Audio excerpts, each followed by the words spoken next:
ఎర్రపోషమ్మకు కళ్యాణం చేస్తామన్నాడు. సంగమయ్యా నేను నల్లగా ఉంటాను చెప్పి నన్ను ఇరికిరాల కంచె వెక్క ఈ పుల్ల నల్లగా ఉంటుందని తీసేసి మాట్లాడినావు నాయన సంగమయ్యా.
పోషమ్మ తల్లి కనుక శంకరుడు తీసింది బండి మీద కొట్టింది పోషమ్మ తల్లి.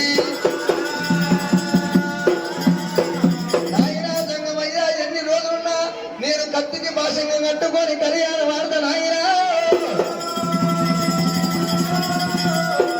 అమ్మవారు కలియమాత పోషమ్మ పేరు మీద పెద్ద పట్నాలు వేసి పెద్ద పట్నాల కాడా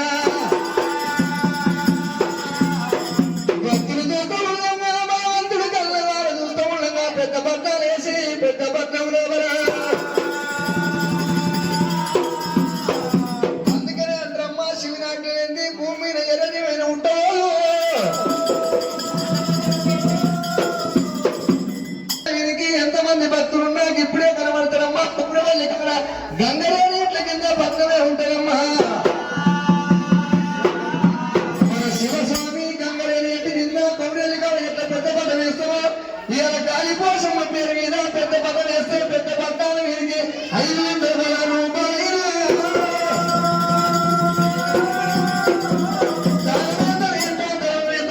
ఎంతమంది భక్తులు ఉన్నది ఇప్పుడే కనబడతారమ్మా.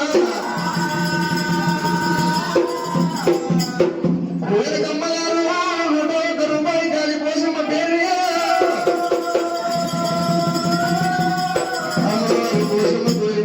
కుమారి గారు వీళ్ళ తాత గురువమ్మ దేవుని పేరు మీద పెద్దల పేరు మీద ఇవాళ పెద్ద పట్నం మీదకి పెద్దలు యాడ్ చేసుకుంటా 516 రూపాయలు. చంద్రయ్య గారు వాళ్ళ గురువమ్మ గురువు మిత్ర శిశురాలు కావాలి. గురువే దైవం గురువే దైవమమ్మ. అమ్మనాలు ఎందరో గురువులు కంటేనమ్మా. అమ్మనాలేమో కనుక మీరేస్తారు గురువుదేవ వాళ్ళు నాటరమ్మా.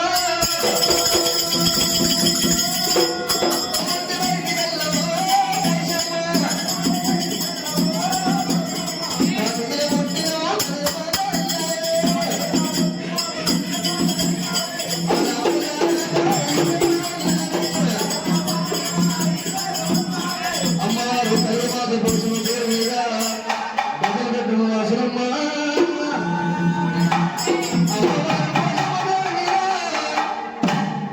బాజా పోషమ్మ పేరు మీద అమ్మవారి పేరు మీద కలియమాత పోషమ్మ పేరు మీద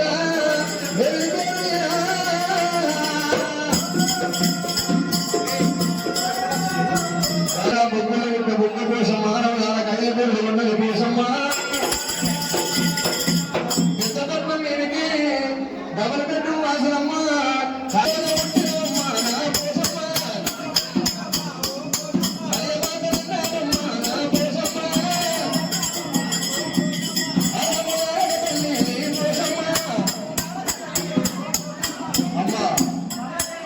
పండుగ చేసిన వాళ్ళు మాత్రమే ముద్దరు కొట్టుకోవాలి. పేరు చెప్పాలి. గురువుల పేరు చెప్పి లొల్లి పెట్టద్దమ్మా. ముట్టల పేరు చెప్పు. భీమరాజు గారు డబల్ బెడ్రూమ్ ప్రెసిడెంట్ అమ్మా. పెద్ద పట్టాల